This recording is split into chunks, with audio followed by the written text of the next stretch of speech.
ఓం సహనావతు సహనౌ భునక్తు సహ వీర్యం కరవావహై తేజస్వినావధీతమస్తు మా విద్విషావహై. ఓం శాంతి శాంతి శాంతి. ఓం గురుర్బ్రహ్మా గురుర్విష్ణుః గురుర్దేవో మహేశ్వరః గురురేవ పరం బ్రహ్మ తస్మై శ్రీ గురవే నమః. ఓం పార్థాయ ప్రతిబోధితాం భగవతా నారాయణేన స్వయం వ్యాసేన గ్రథితాం పురాణమునినా మధ్యే మహాభారతం అద్వైతామృతవర్షిణీం భగవతీం అష్టాదశాధ్యాయినీం అంబ త్వామనుసందధామి భగవద్గీతే భవద్వేషిణీం. హరి ఓం. శ్రీమద్భగవద్గీత 6వ అధ్యాయం.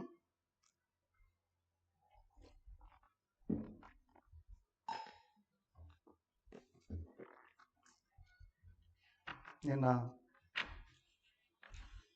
9 శ్లోకాల వరకు చెప్పుకున్నాం.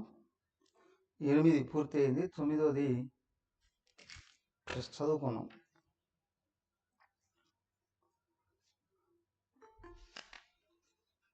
నిన్న చెప్పిన శ్లోకాలు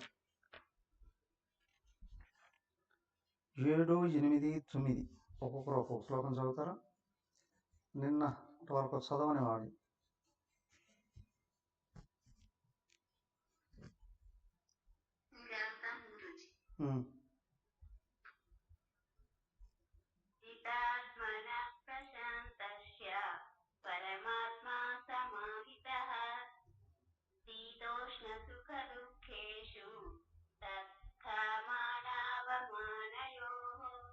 ఓకే.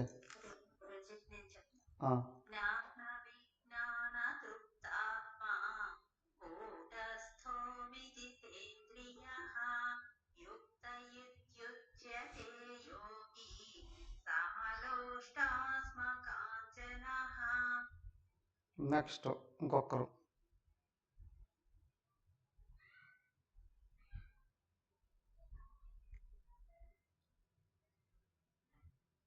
ఇంకో శ్లోకం ఒకరు.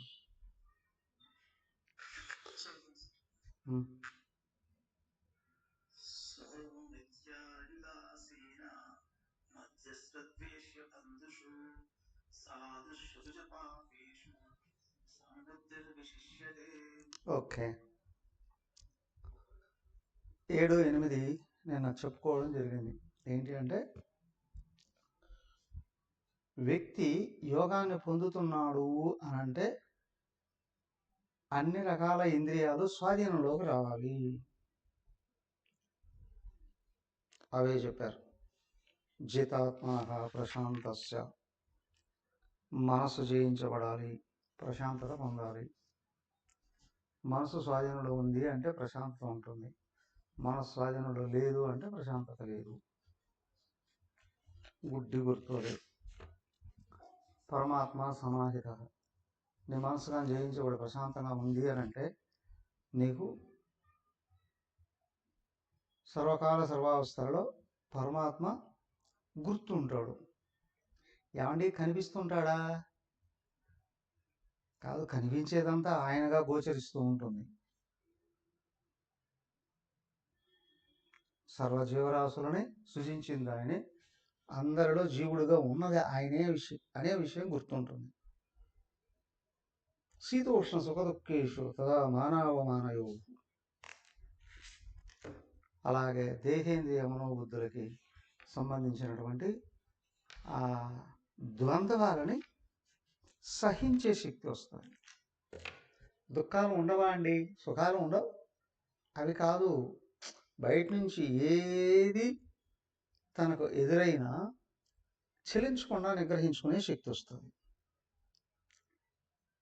అది ఎలా వీలవుతుందండి? అదే చెప్పారు, మొదట శాస్త్రజ్ఞానాన్ని బాగా నేర్చుకోవాలి. గురుముఖత శాస్త్రజ్ఞానం అధ్యయనం చేయాలి. 2, అది ఆచరిస్తూ అది నిజమే అనే భావం, అనుభవాన్ని లోపల పొందగలగాలి. మూర్ఖులు అంటారు దేవుడు ఉంటే చూపించు అని.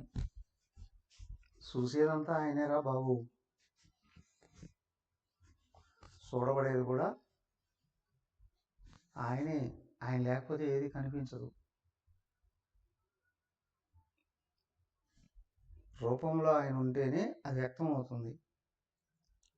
రూపం లోపల ఆయన ఉంటేనే చూసేది. పరమాత్మ సమాహిత అన్నాడు కదా, ఆచరిస్తూ ఉంటే స్పష్టంగా అర్థమవుతుంది ఏంటి, శరీరానికి అన్యంగా నేను ఉన్నాను అనే విషయం. కొంచెం తార్కికంగా విచారణ చేసిన శరీరం బుద్ధులను వాడుకుంటున్నావు, నువ్వు అన్యంగా ఉన్నావు అనే విషయం నీకు అర్థమవుతుందా లేదా? అప్పుడు మనసు నిలకడ కుదురుతుంది.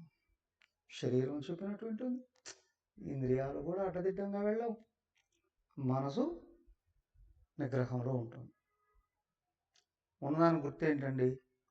బయట విషయాలకు విలువ ఇవ్వడం కాదు, కనిపించే ప్రతి రూపంలో వెనుకున్న పరమాత్మకు విలువ ఇవ్వడం అనేది జరుగుతుంది. ఇదిగో ప్రపంచంలో ఇలాగ అనేక రకాల మనుషులు ఉంటారు. అందరిలో ఆత్మను చూడడం జరుగుతుంది, అందరినీ సమానంగా చూడడం జరుగుతుంది. ఏమంటే అందరితో సమానంగా వ్యవహరిస్తాడా? వ్యవహరించలేడు, కానీ సమానంగా చూస్తాడు.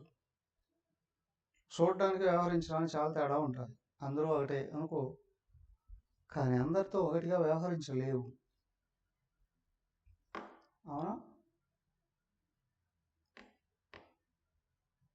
తల్లి స్త్రీయే, చెల్లి స్త్రీయే, భార్య స్త్రీయే, కుమార్తె స్త్రీయే.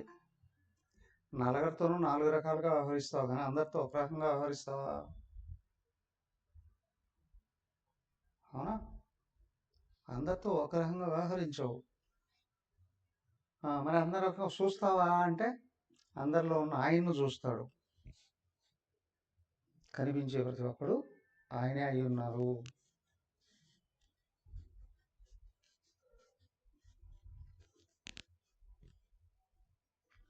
కాతే కాంత కస్తే పుత్ర సంసారోయమతీవ విచిత్ర కస్యత్వం కః కుత ఆయాతః తత్వం చింతయ తదిహ భ్రాతః.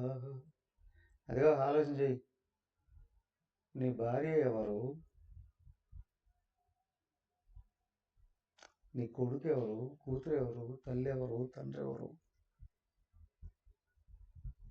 పంచభూతాలే రూపం దాల్చి ఎదురుగా కనిపిస్తూ ఉన్నాయి, కానీ అందరిలో ఉండి వ్యవహరించేవాడు ఒకడే. ఇది ఎలా వీలవుతుందండి? నువ్వు పడుకొని నిద్రపోతున్నావు, కాలు వచ్చింది. ఎక్కడి నుంచి? నీ లోపల నుండి వచ్చింది. కల్లో కనిపించే సర్వ జీవరాశులు, వస్తువులు, వాహనాలు అన్నీ నువ్వే. నువ్వు మర్చిపోయినప్పుడు అనేకంగా కనిపిస్తున్నాయి, అన్యంగా కనిపిస్తున్నాయి. నువ్వు మేలుకుంటేనే అవన్నీ నీలో కలిసిపోయాయి. అలాగే నేను దేహం అనుకునే ముందు ప్రపంచం అంతా కనిపిస్తూ ఉంటుంది. నీకు నువ్వు ఆత్మ అని గుర్తొచ్చే కొద్దీ అన్నీ ఒక దాంట్లోనే ఉన్నాయి. బోర్డు మీద అక్షరాల్లాగా,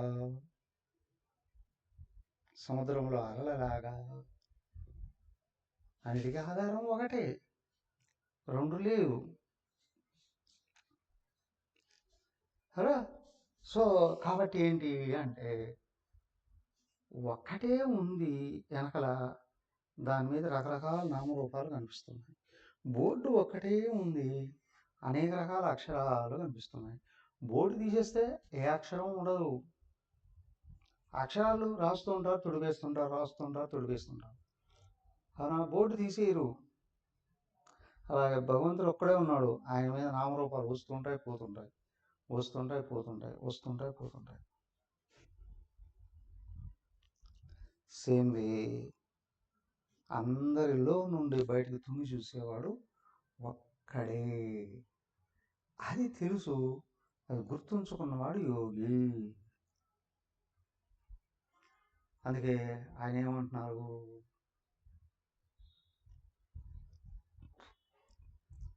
అయ్యా ఇదిగో 8 రకాల మనుషులు ఉన్నారు ప్రపంచంలో. ఎవరయ్యా? సుహృత్తు, మంచి హృదయం కలిగినటువంటి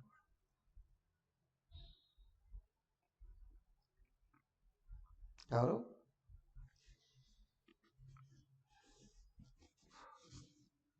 వాళ్ళు ఎప్పుడు చెడు సంకల్పించరు, చెడు ఆలోచించరు, చెడు మాట్లాడరు, చెడు చెయ్యరు. కోర్స్ ఇతరులు ఏమైనా అనుకోవచ్చు వాళ్ళ దృష్టి నుండి. ఇప్పుడు రాముడు చెడు చేశాడా? కానీ రావణాసురుడు వాళ్ళందరూ అనవసరం. రాముడు దుర్మార్గుడు, లేకపోతే మా వాళ్ళందరినీ చంపేస్తాడా? కౌరవుల వైపు ఉన్న వాళ్ళందరూ విమర్శించారు కృష్ణుడిని. కృష్ణుడు పక్షపాతి, దుర్మార్గుడు, అది ఇది అని. కానీ ఆయన ఎవరయ్యా? అందరిలో ఉన్న ఆత్మ కదా. సమాజంలో ప్రతి ఒక్కడు వాళ్ళ వాళ్ళ స్థాయి నుండి వాళ్ళు వ్యవహరిస్తారు. కానీ ఆత్మజ్ఞానం ఉన్నాడే, అందరిలో ఆత్మను చూస్తాడు. ఇక్కడ ఏం చేస్తాడయ్యా? ఆయనతో సంప్రదించిన వాళ్ళ అందరి మేలు కోరి సహాయం చేస్తాడు. కోర్స్ మాట రూపంలోనూ, ధన రూపంలోనూ, ఆయనకి ఏ చేతన అయితే ఏదే అవకాశం ఉంటాయి, ఇతరులకు హెల్ప్ చేయడమే పెట్టుకుంటారు.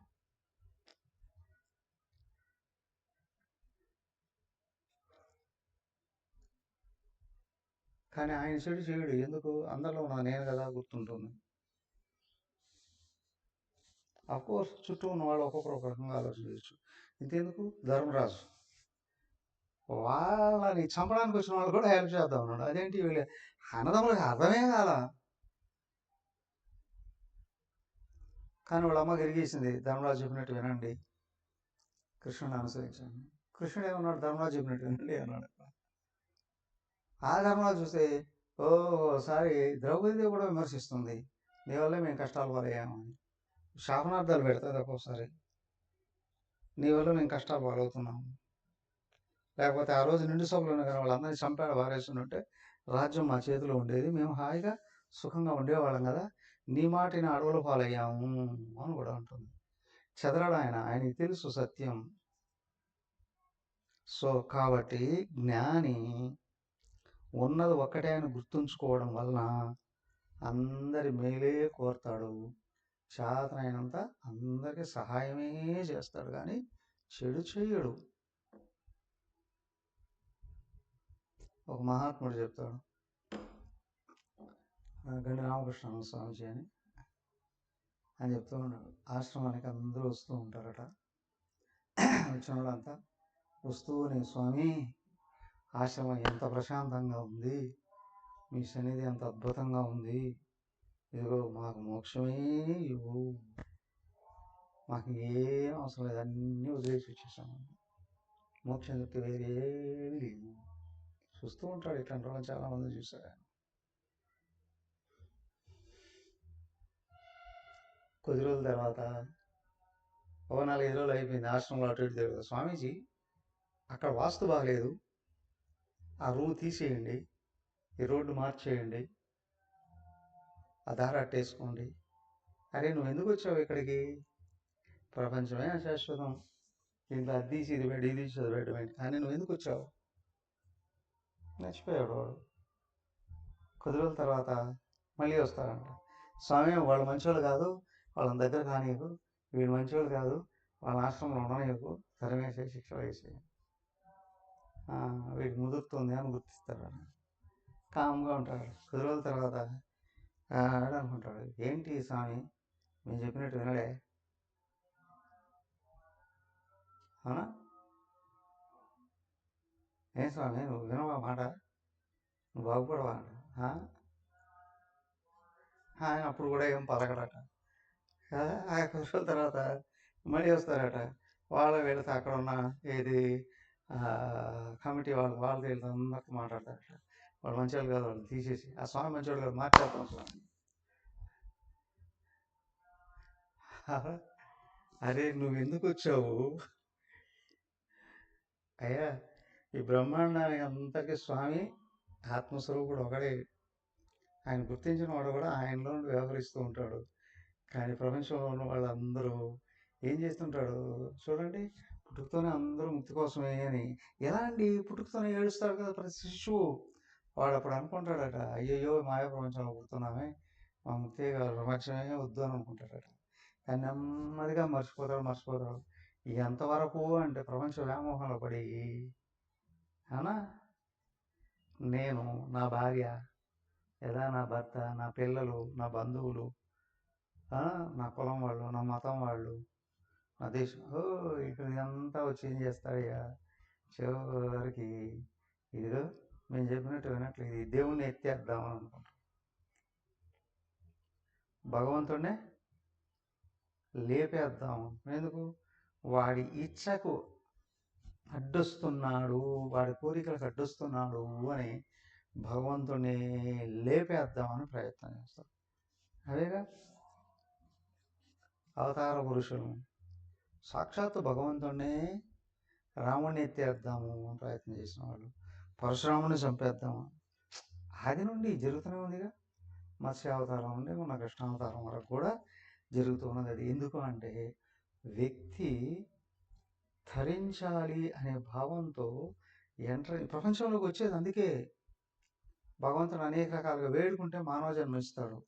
ప్రతి వ్యక్తి భూమి మీద పుడుతున్నాడు అని అంటే మోక్ష కాంక్షతోనే. అవునా? పుట్టేటప్పటికే మర్చిపోయేది కొంతమంది, కొద్ది రోజులకు మర్చిపోయేది కొంతమంది, రాను అందరినీ మరిపింపు చేయడానికి ప్రయత్నం చేస్తారు కదా. మరిపింపు చేయడానికి ఇప్పుడు చూడండి, భారతీయ సంస్కృతం గురించి ఎంత గగ్గోలు పెట్టి విమర్శించేటువంటి వాళ్ళు శివుని విమర్శిస్తారు, రాముడిని విమర్శిస్తారు, కృష్ణుని విమర్శిస్తారు, అయోధ్యను విమర్శిస్తారు, మధురను విమర్శిస్తారు, నేరుగా పూరి జగన్నాథను కూడా విమర్శిస్తారు. ఎందుకయ్యా? వెర్రి వేలం, పిచ్చి ముదే కొద్దీ అస్తిత్వాన్ని నాశనం చేయడానికి ప్రయత్నం చేస్తాడు. అదే ఇక్కడ దానికి ఏంటంటే, ప్రపంచం నిజం అనుకున్నావా, మొదట నీ కోరికలు తీర్చుకోవడానికి ప్రయత్నం చేస్తావు, తర్వాత నీ కోరికలే తీరాలి అనుకుంటావు, తర్వాత ఎవరి కోరికలు తీరకూడదు అనుకుంటావు, తర్వాత ప్రపంచమంతా నా పాదాక్రాంతం కావాలి అనుకుంటావు. అసురత్వం ముదిరి రాక్షసత్వం తొండ ముదిరి ఊసిరి వెళ్ళింది అండి. కానీ లక్ష్యం గుర్తుపెట్టుకొని భగవంతుడి కోసం ప్రయత్నం చేస్తున్నావా, మొదటి శాస్త్రాన్ని అధ్యయనం చేయి. అదే చెప్పింది, జ్ఞాన విజ్ఞాన దృక్తాత్మ.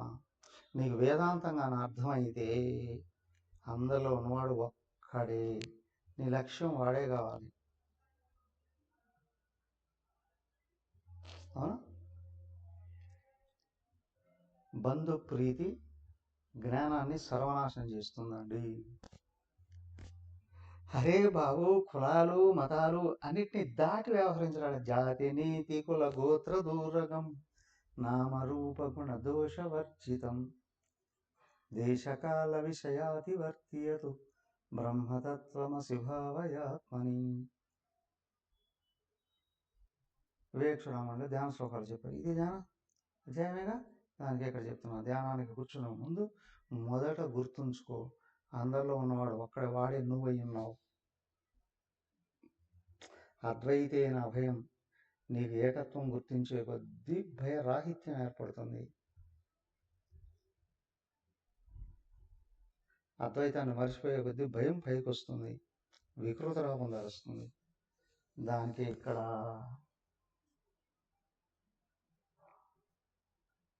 భగవంతుడు సాక్షాత్ చెప్తున్నాడు. దృష్టి ఆత్మ వైపు నిలబడుతుంది అంటే అందరినీ సమానంగా చూస్తాడు. లేకపోతే ఎట్లా వ్యవహరించాలో అట్లా వ్యవహరిస్తాడు.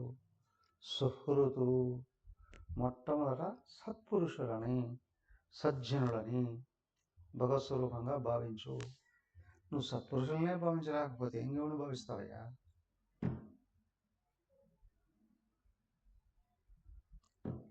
సత్పురుషులనే భావించలేకపోతే ఇంకెవరిని భావిస్తావు? మాకు అనుకూలంగా ఉన్నారా? వాళ్ళు ఎట్లా సత్పురుషులు అవుతారు?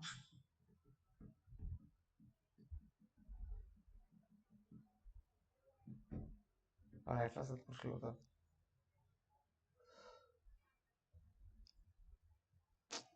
సుహృతు సజ్జనులను చూడు ముందు.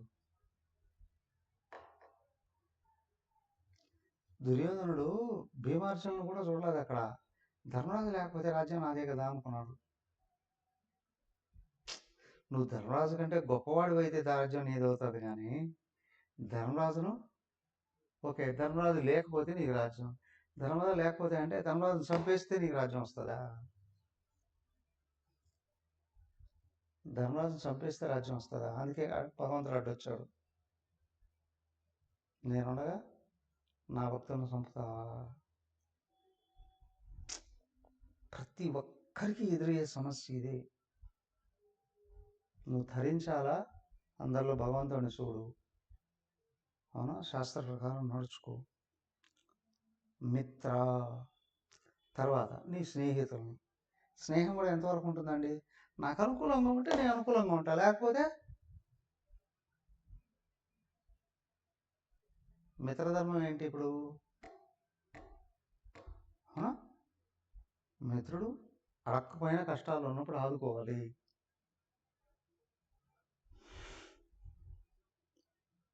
మిత్రధర్మం అది. కష్టాలు ఉన్నప్పుడు మనసు కూడా చెడిపోతుంది, గుర్తించి పైకి లేపు.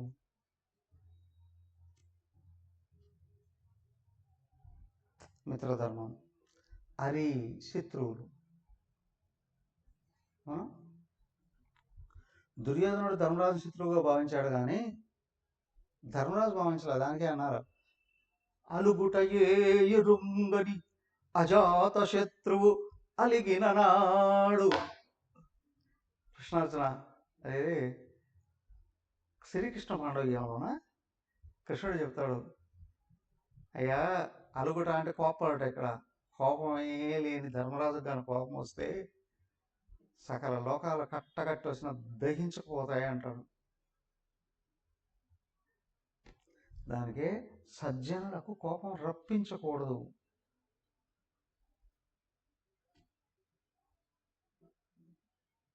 కాలిపోతాయి హృదయాలు, జీవితాలు. హరి. సో సజ్జనుడు ఎవరిని శత్రువు ఎలా భావిస్తాడు? ప్రపంచం అంతా ఎక్కడి నుంచి వచ్చింది? మాయ నుండి వచ్చింది. మాయ ఎక్కడ ఉంది? భగవంతుడిలో ఉంది. భగవంతుడి శక్తే మాయ. భగవంతుడి యొక్క శక్తే రజోగుణం తమోగుణంతో కలుషితమై రకరకాలుగా గోచరిస్తుంది, కానీ వాస్తవానికి మాయ కూడా ఆయన శక్తే. మాయా అంటే సాత్వికి. అదే మాయలో రజోగుణం తమోగుణం కలిస్తే కలుషితం అయిపోతుంది. దేవుణ్ణి కూడా ద్వేషించే స్థితికి వస్తుంది. దానికే తమోగుణం నేను ఆత్మని మరిపింపజేస్తుంది, రజోగుణం వికృతమైన కోరికలన్నీ తెచ్చుకుంటుంది, విజృంభిస్తుంది. సూక్ష్మంగా గుర్తించాలి. హరి తమస్సు రజస్సులో మునిగిపోయిన వాడు భావిస్తాడు సజ్జనులని, కానీ ఆత్మ కావాలి అనుకున్నవాడు నాడే అలాగా భావించుకోవాడు, తొలగించుకోవాలి. ఆత్మను గుర్తించిన వాడు నాడే వాడు అసలు రానివాడు. దానికి ప్రతిరోజు కూర్చొని ధ్యానం చేయవయ్యా, ఇదిగో ఈ శ్లోకం చేయాలి, బాగా అందరిలో ఉన్న ఆయన్ని గుర్తించు, ఆయన నీ లక్ష్యంగా పెట్టుకో. నీలో ద్వేషం వచ్చిందా అట్టడుక్కు వెళ్ళిపోతావు. ఇంతకుముందు జన్మల్లో చేసిన పుణ్యాలు కూడా ఎగిరిపోతాయి. మనసే కాదు, ఇంద్రియాల దేహం కూడా కొత్త కొత్త కొత్త కొత్త ఉడుకుతూ ఉంటుంది. రోజు వేడితో నిండిపోతుంది. ద్వేషం వచ్చింది అంటే అన్ని రకాల అనారోగ్యాలు అక్కడే ఉంటాయి. హరి ఉదాసీన. ఇంకా కొంతమంది ఉంటారు, వాళ్ళు తెలుసు అన్నీ, వాళ్ళు చివరికి డిసైడ్ అవుతాడు, ఈ ప్రపంచంలో ఎవడు ఏం చెప్పినా వినడు, కాబట్టి ఎందుకులా చెప్పడం, అడిగితే చూద్దాం అనుకుని కాముగా ఉంటాడు. అన్నీ తెలిసినా కాముడు, అవధూతలు. తెలుసు చెప్పరు, ఎందుకు చెప్పినా వినరు, డిసైడ్ అయిపోతారు. చూపు వరకు వచ్చారు. ఉదాసీన. వాళ్ళని చూసినా కానీ వాళ్ళ అనుభవంతో ఆ విధంగా తయారయ్యారులే, తెలుసు వాళ్ళకి, వాళ్ళలోనూ భగవంతుని చూడగలరు. ఉదాసీన. ఆసీన, ఉత్తమంగా ఆత్మలో కూర్చోన్నారు కాబట్టి వాళ్ళకి ఈ ఆట తెలుసు. సినిమా మూలాలు తెలియని వాడు సినిమాలోకి వెళ్ళి డబ్బులు ఇచ్చి ఏం చేస్తాడు, ఏడ్స్ వస్తాడు. ఆ హీరోయిన్కో బాధలు కలిగాయంటే ఏం చేస్తాడు, ఏడుస్తాడు. వీడు కూర్చొని ఇందుకు డబ్బులు ఇచ్చి ఏడ్చి వస్తాడు. సినిమా గురించి తెలిసిన వాడే ఇదంతా కల్పితమైన కథ అనుకున్నప్పుడు చూస్తాడు, గమనిస్తాడు. వెనకలో ఉన్న డైరెక్టర్ గారి చతురత గుర్తిస్తాడు. ఉదాసీన. మధ్యస్థ. మధ్యస్థ అంటే చెడు వైపు ఉండడు, మంచి వైపు ఉండడు. మధ్యస్థ, రెండింటికి మధ్యలో ఉంటాడు. అక్కడ ఉన్నాడు అర్జునుడు రథాన్ని తీసుకెళ్ళిపోయి ఉభయసేనల మధ్యలో నిలబెట్టుకున్నాడు. మన బలాన్ని వాళ్ళ బలాన్ని కూడా ఇద్దరిని గమనిద్దాము. ఒకవైపు ఉంటే రెండో వాడు ఖచ్చితంగా చెడువాడుగానే కనిపిస్తాడు ఎవరికైనా. బాగా గమనించండి. ఒక పార్టీని ఇష్టపడితే ఎక్స్ పార్టీని ఖచ్చితంగా ద్వేషిస్తావు. ఒక కులాన్ని ఇష్టపడితే ఖచ్చితంగా రెండో కులాన్ని ద్వేషిస్తావు.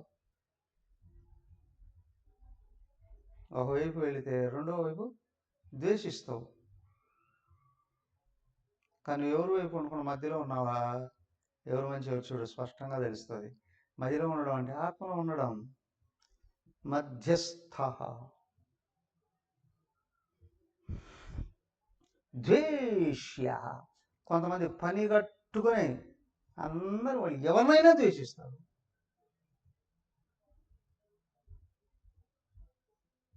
సహజంగా ఉంటుంది కొంతమందిలో.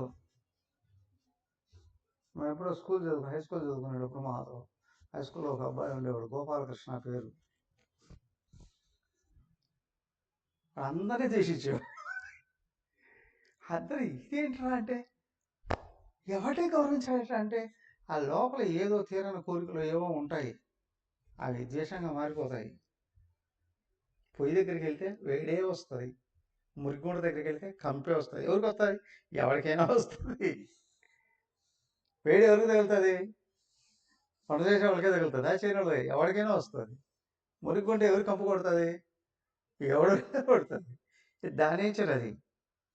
కాబట్టి మనం కానీ దేశాన్ని పట్టుకున్నామా, ద్వేషాన్ని పట్టుకున్నామా, దేశం అంతా విమర్శిస్తాం. దేశం అంతా విమర్శిస్తాం,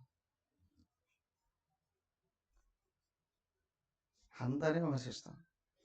ద్వేష్య. ఈ గుణం మాత్రం రాకూడదు. కొంచెం గమనించండి.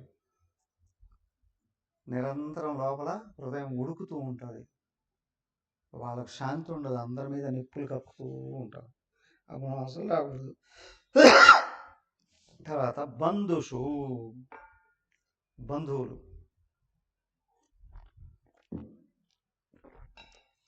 ఎవరయ్యా బంధువులు?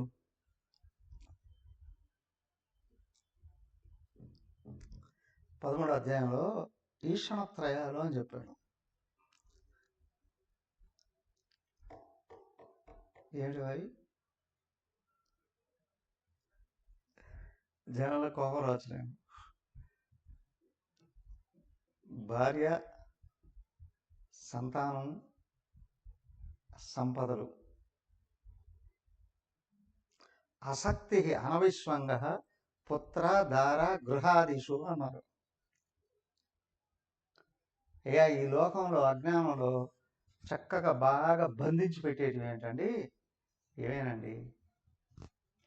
భార్య, పుత్రులు, అదే సంతానం, సంపదలు. ఈ మూడు బాగా బంధించేస్తాయండి. అదేంటండి? దానికి ఉండవలసినంత వరకు ఉండగలగాలి వాటితో. ఏంటి అంటే అనంతమైన పరమాత్మ నువ్వు ఈ దేహభావనం ముడేసి పెట్టేటివి అవి. దేహం నేననుకున్నావా?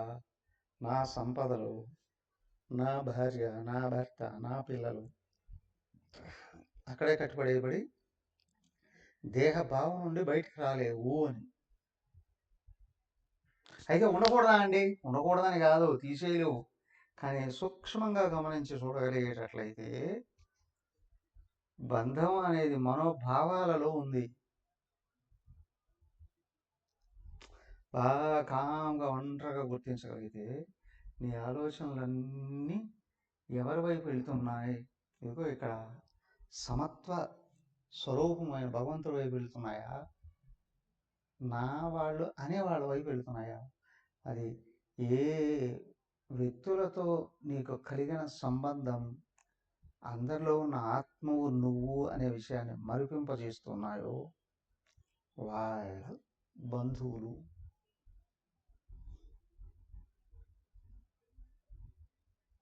నీ వాళ్ళని నువ్వు ద్వేషించాలా అని కాదు, నీలో ఉన్నతమైన వ్యక్తిత్వాన్ని పోగొట్టుకోకూడదు. సాధుషు కావచ్చు, సాధువులు చెడు చేసినా మంచిగా చేసేవాడు.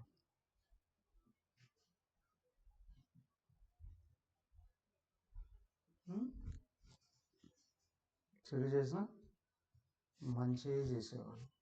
అనాది నుండి వస్తూనే ఉంది. ఎవడు?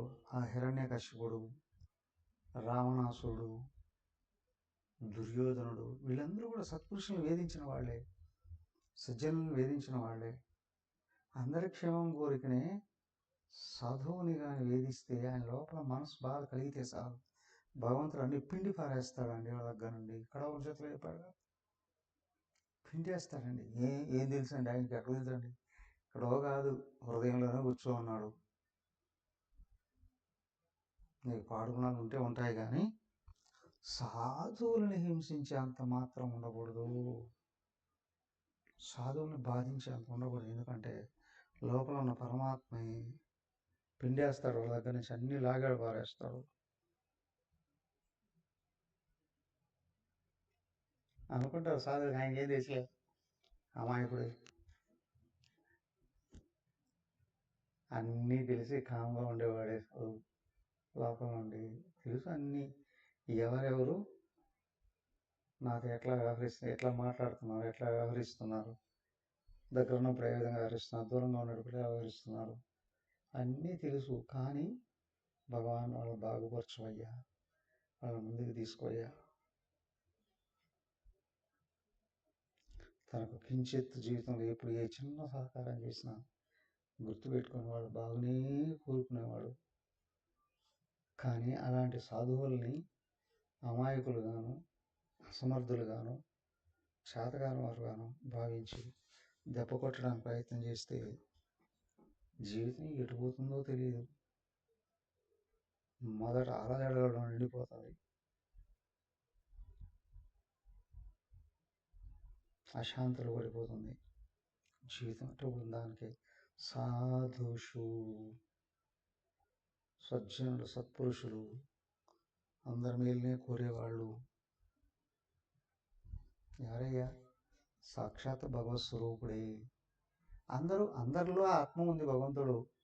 కానీ పైకి కనిపించి శరీరంతో సహా శుద్ధి అయిపోయింది, కారణ శరీరం కరిగిపోయింది, మనసు భగవన్మయం అయిపోయింది. దానికే జ్ఞానీతు ఆత్మయేవ ఇతి మే మతం అన్నాడు భగవంతుడు. జ్ఞాని నా స్వరూపమే, నాకు అన్యం కాదు. ఎందుకు?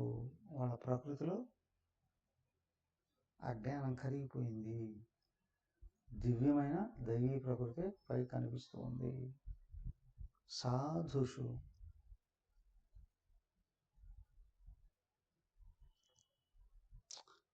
కష్టాలు కలిగించినా మంచి చేసేవాడు. కృతజ్ఞత అనేది ఉన్నప్పుడు అది గుర్తించదు. నా వల్ల అదే నాకు చదువు వల్ల ఏం కలిగింది అనేది గుర్తించదు.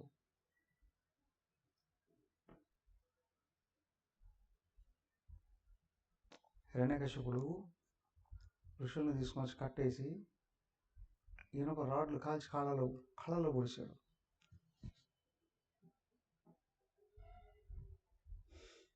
ఎలాగా చచ్చాడు చూడండి.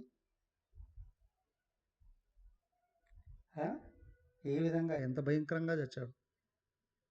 వాడి దేహాన్ని తలతో సహా చిన్న చిన్న ఏముంటాయి సేమియా పీసులు, సేమియా ముక్కల్లాగా చీల్చి పారేశాడండి.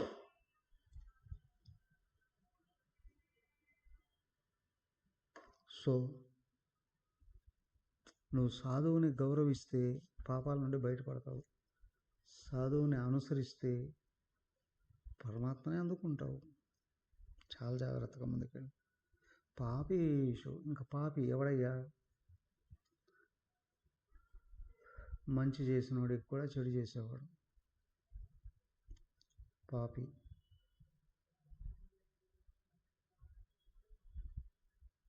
అమ్మగారు చెప్తూ ఉండరు ఎప్పుడో కథ. ఓ సాధువు గారు నదిలో స్నానానికి వెళ్ళారని స్నానం చేయబోతూ ఉంటే చెట్టు మీద నుంచి ఒక తేలు పడిందండి. అయ్యో చస్తుంది అని దాన్ని తీసి పైన పోతే అది కుడుతూ ఉందండి. ఎవరో ఒక ఆయన బయట నుంచి వచ్చారు. ఏమయ్యా సాధువు గారు, నీకు ఏమైనా తెలివి ఉందా లేదా?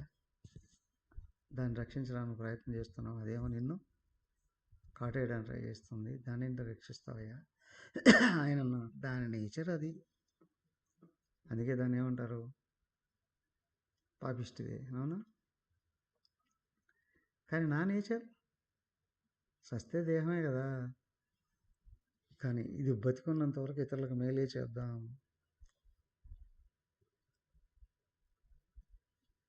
ఇతరులకి మేలే చేద్దాం. నా నేచర్ నేను ఎందుకు కుదుకులవయ్యా? పాపీషు సాధుషు అపిచ పాపేషు సమబుద్ధి. ఆత్మజ్ఞానం ఉన్నాడే అందరిలో సమత్వాన్ని చూస్తాడు.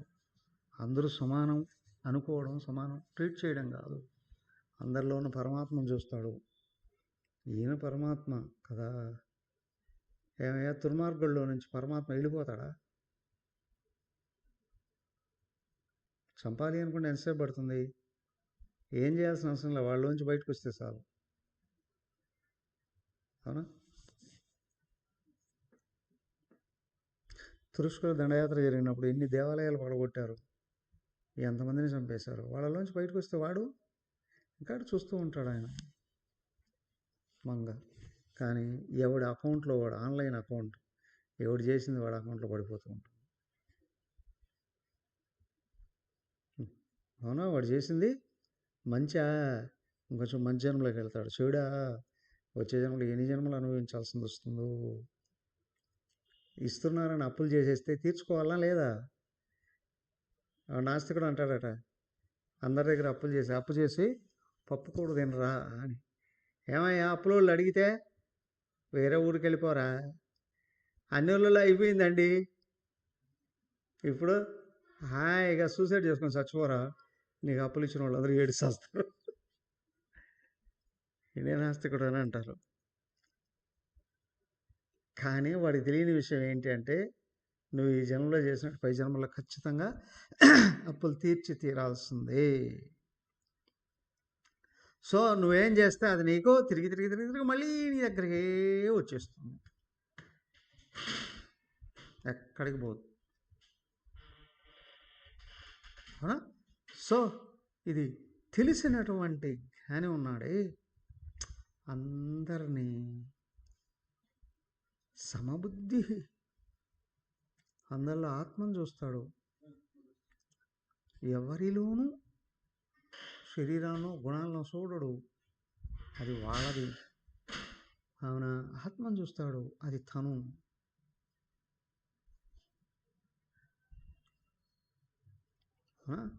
సర్వజీవరాశుల్లో కూర్చొని అన్నీ అనుగ్రహించేవాడు ఆయనే.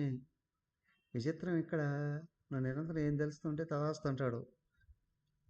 నువ్వు అదేదో తలుసుకునేది మంచిదైతే స్టెప్ ఎగురుతావు పైకి, కానీ నువ్వు తలుసుకునేది చెడైతే ఒక్కసారి జర్కిస్తుంది. ఫ్లైట్లో వెళ్ళేటప్పుడు మేఘాలు కొట్టుకుంటే ఒక్కసారి ఊగి ఒక 1/2 కిలోమీటర్ కిందికి వచ్చేస్తుంది ఫ్లైట్. అలాగే నీ ప్రయాణంలో కూడా చెడుని టచ్ చేసావు, ఒక జన్మ కాదు అనేక జన్మలు జారిపోతావు కిందికి. కానీ మంచిని టచ్ చేసావు, చాలా కష్టం. ఒకసారి పైకి వచ్చావు, జీవితం తేలిక అవుతుంది. అవునా? దెన్ ఇప్పుడు ధ్యానానికి రెడీ చేస్తూ ఉన్నాడు భగవంతుడు. ఇదంతా నువ్వు ఇలాంటి భావాలను ముందు నిలబెట్టుకుంటే ధ్యానంలో కుదురుతుంది, మన మనసు నిలబడుతుంది కదా. ధ్యానానికి వెళ్ళే ముందు ఇంకొక విషయం కూడా జాగ్రత్త పడవయ్యా. ఇంకో 2 లక్షల చెప్తున్నాడు చూడండి, 10వ శ్లోకం.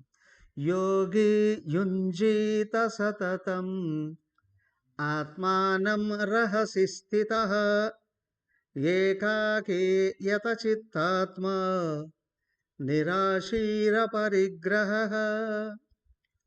యోగి యోగి యోగి అంటే ఆదిత్యనాథ్ అండి. ఇప్పుడు ప్రపంచంలో ఉన్నవాళ్ళు కదా యోగి అంటే ఎవరయ్యా? ఆయన ఆదిత్యనాథ్ అండి. మనసుని చెక్కబట్టుకున్న వాళ్ళందరూ యోగి అనా? మనసును పట్టుకున్నారంటే యోగి. యుంజీత సతతం, నిరంతరం ప్రయత్నం చేస్తూ ఉండాలి. ఎందుకు? మనసును పట్టుకోవడానికి. సతతం, ఎల్లప్పుడూ. ఆత్మానం రహసి స్థిత, తనను తను ఒంటరిగా వెళ్ళి కూర్చొని లోపల పరిశీలించుకోగలగాలి. అవునా? ధ్యానం అంటే కళ్ళు మూసుకొని బిగించుకొని కూర్చోవడం కాదు. ఏకాంతంగా డిస్టర్బెన్స్ ఏమీ లేకుండా ఒంటరిగా ఒకసేపు కూర్చొని, అయ్యా ఇదిగో నాలో పైకి వచ్చే దృష్టి, ఆలోచనలు, లక్ష్యం పరమాత్మే సుప్రీము, అదే కావాలి అనుకుంటుందా, లేదా ప్రపంచమే సుప్రీం ఇది కావాలి అని అనుకుంటుందా? నువ్వు పరమాత్మ వైపు ఒక్కడుగు వేసావో, అవునా, ప్రపంచం 10% నీ దగ్గరకు వచ్చి సరెండర్ అయిపోతావు. కానీ నువ్వు ప్రపంచం వైపుకు మొగ్గు చూపావో, నువ్వు జన్మజన్మల్లో సంపాదించుకున్నటువంటి పుణ్యం, ఉన్నత లక్ష్యం, ఉన్నత విలువలు, శాంతి జారిపోతాయి. ఒకటి గమనించాలి, ఏమండి పరమాత్మ అంటే ఎట్లా జీవించాలండి? పరమాత్మ అని అనుకున్నవాడు, అయ్యా పరమాత్మను ద్వేషించి హింసించడానికి ప్రయత్నం చేసేవాడికి కూడా అన్నీ ఇస్తున్నాడు భగవంతుడు. నువ్వు పరమాత్మను గుర్తించి ఆయన వైపు నడిస్తే నీకు ఇవ్వడా? అయ్యా ఒక్కటే గుర్తుంచుకోండి, తెలిసి పరమాత్మ వైపు వెళితే ద్విగుణీకృతంగా దేహానికి శక్తి పెరుగుతుంది, మనసుకు శాంతి పెరుగుతుంది, బుద్ధికి సమర్థత పెరుగుతుంది. ఎవడో ఊహించినంత విధంగా వ్యక్తి సమాజంలో ఎదుగుతాడు. సంపదలు వస్తాయి, భోగాలు వస్తాయి, అవునా, దాంతోపాటు సమాజంలో మంచి పేరు వస్తుంది. అంతేకాదు సమాజం నాయకుడిగా గుర్తిస్తుంది నిజమైన భక్తుడిని. ఒక చిన్న గుడిలో కూర్చొని పూజ చేసుకున్నాడు రామకృష్ణ పరమహంస.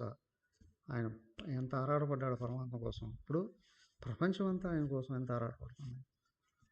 ఎక్కడో వెళ్ళి ఋషికేశ్కి హిందీకి రానన్నాడు తపోవన్ మహారాజు. ఈరోజు ప్రపంచంలో ఉన్న మహాజ్ఞానులందరూ కూడా ఆయన వెంటబడుతున్నారు, మహాజ్ఞానులందరూ కూడా. అవునా? సో కాబట్టి ఏంటంటే పరమాత్మ వైపు వెళ్ళడము అంటే నువ్వు ఎంత ప్రయత్నం చేస్తున్నావో దానికి 100 రెట్లు, 1000 రెట్లు, 1,00,000 రెట్లు ప్రయోజనాన్ని పొందడం. అన్ని రకాల సమర్థతలు ఉప్పొంగుతాయి. దానికే లోపల భగవంతుడికి వ్యతిరేకమైన దృష్టిని, లక్షణాలని, వ్యవహారాలని గుర్తించి తొలగించుకోవడం ధ్యానంలో మొదటి భాగం. తర్వాత భగవంతుడి యొక్క ఉద్దేశాన్ని గుర్తించి ఆయన లక్షణాలను పెంచుకుంటూ ఆయన ఇష్టానికి అనుగుణంగా నడవడం, అనుగుణమైన వ్యక్తిత్వాన్ని పెంపొందింపజేసుకోవడం రెండో పార్టు. ఈ రెండోది మొదటిది పోయి రెండోది పెరిగిందా మనసు సహజంగా ఉపశమిస్తుంది. నువ్వు భగవంతుడి వైపు నడుస్తున్నావు అంటే ఏమయ్యా భగవంతుడి జ్ఞానం అలవోకగా వస్తుంది లోపల నుండి. ఆశువుగా పరిగెత్తుతుంది. రమణ మహర్షుల వారు ముందు ఏం పుస్తకాలు చదివారు? రామకృష్ణ పరమహంస ముందు ఏం పుస్తకాలు చదివారు? ఏమయ్యా సామాన్యుడిలో కూడా భగవంతుడిని సంపూర్ణంగా ఆస్వాదించిన వాడికి సహజంగా వేదవచనాలు వస్తాయి లోపల నుండి.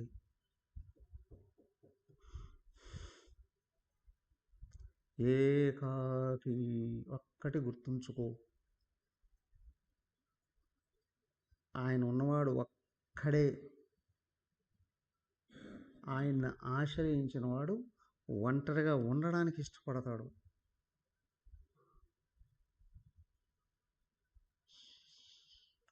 ఆయనని ఆశ్రయించని వాడు ఒంటరితనానికి భయపడతాడు. అమ్మో నా బతుకు ఏకాకి బతుకైందండి. ఏకాకి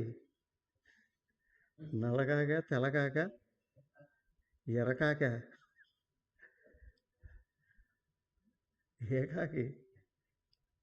దానికి దైవాన్ని ఆశ్రయించిన వాడికి లోపల మనసులో భయాలన్నీ బయటికి వెళ్ళిపోతాయి.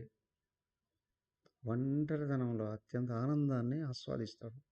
తపోనుడు చూడండి ఎక్కడో కూర్చున్నాడు, కానీ రోజుకు 1 గంట క్లాస్ చెప్పేవాడు. సమాజం బాగోరి, దానివల్లనేగా గురుదేవుడు తయారయ్యాడు. ఏకాకి ఒంటరితనాన్ని ఆస్వాదిస్తాడు ఎవరైనా సరే. అయ్యా ఒక్కటి గుర్తుంచుకోండి, ఒంటరిగా ఉండడాన్ని ఇష్టపడే కొద్దీ దైవానికి దగ్గర అవుతాడు. ఒంటరితనానికి భయపడేవాడు దైవాన్ని పట్టుకోడు. దైవం కంటే అన్యమైనటన్నీ పట్టుకుంటాడు. ఇంకా దైవం వదిలేసినటువన్నీ పట్టుకుంటాడు. యత చిత్త ఆత్మ. యత నిగ్రహించబడిన శరీరము మనసు 2. చిత్త మనసు, ఆత్మ అంటే దేహం. మనసు శరీరము 2 నిగ్రహంలో ఉండాలి. అది చూసుకోగలగాలి.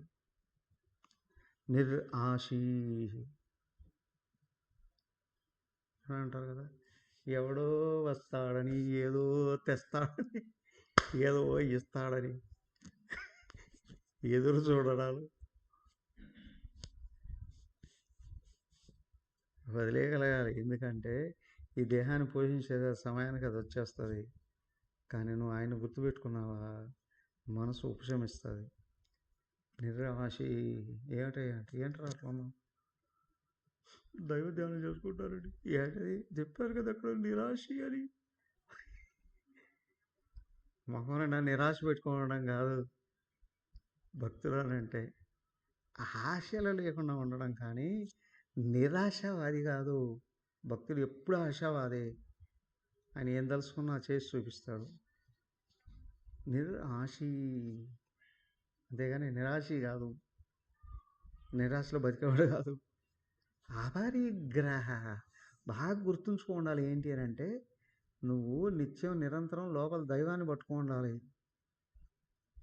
నువ్వు దైవాన్ని పట్టుకోకపోతే ప్రపంచం వచ్చి కూర్చుంటుంది, దైవం వచ్చి కూర్చుంటుంది లోపల. ఆశలు అవే చెప్పింది. నిర్ఆశి అపరిగ్రహ. నువ్వు దైవాన్ని పట్టుకుంటే ఎక్కడున్నా సుఖంగానే ఉంటావు. నువ్వు దైవాన్ని వదిలేస్తే దైవం వచ్చి కూర్చుంటావు, రోజు నిరంతరం భయపెడుతుంది. ఏది భయపెడతాదండి? నీకు ఏది కావాలన్నా వస్తాదో రాదో అని భయం, ఏది సంపాదించుకున్నా ఇదేమైనా పోతాదేమో అని భయం. ఉన్నదాని గురించి భయమే, రాని దాని గురించి భయమే.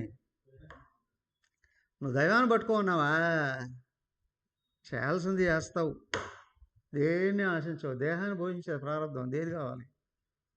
తర్వాతలా గిర్వాతలా ఏ పని చేయాలనుకుంటున్నావో ఆ పని చేసుకుంటూ వెళ్ళిపోతావు. గురుదేవుడు ఒక పని చేశాడు, తపోవనుడు ఒక పని చేశాడు, అమ్మగారు ఒక పని చేశారు, వివేకానంద ఒక రకమైన పని చేశాడు, రామకృష్ణ పరమహంస ఇంకొక పని చేశాడు. అది చేయాలి అనుకుని చేసుకుంటూ వెళ్ళిపోతారు అంతే. చేరాల్సినవి చేరతాయి. ఆశ్రయించిన వాళ్ళకందరికీ మంచి జరుగుతుంది. ఓకే, ఇది కాబట్టి ఏంటంటే నువ్వు ధ్యానంలో కూర్చోవాలి అనుకుంటే ఈ లక్షణాలు ఉండాలి. అందరిలో భగవంతుని చూడగలగాలి. అవునా, నిరంతరం ప్రయత్నం చేయాలి. ఆ ధ్యానం కూడా ఒంటరిగా కూర్చొని చేయగలగాలి. శరీరము మనసు స్వాధీనంలో ఉండాలి. ఇవి రెండు ముఖ్యం. ఆశలతో కూర్చున్నావా, అరక్షణం కూడా మనసు నిలబడదు. అవునా, ప్రపంచంలో ఏ విషయాన్ని గుర్తుంచుకున్నావా, దైవం వైపు తిరగనే తిరగదు. ఓకే, సరే. అయితే నేను అందరూ ఆన్లైన్ ఉండండి. నేను శాంతి మంత్రం చెప్పిన తర్వాత 2 విషయాలు చెప్తాను. ఓం సర్వే భవంతు సుఖినః, సర్వే సంతు నిరామయాః, సర్వే భద్రాణి పశ్యంతు, మా కశ్చిత్ దుఃఖభాగ్ భవేత్. ఓం శాంతి శాంతి శాంతి. హరి ఓం శ్రీ గురుభ్యో నమః. హరి ఓం.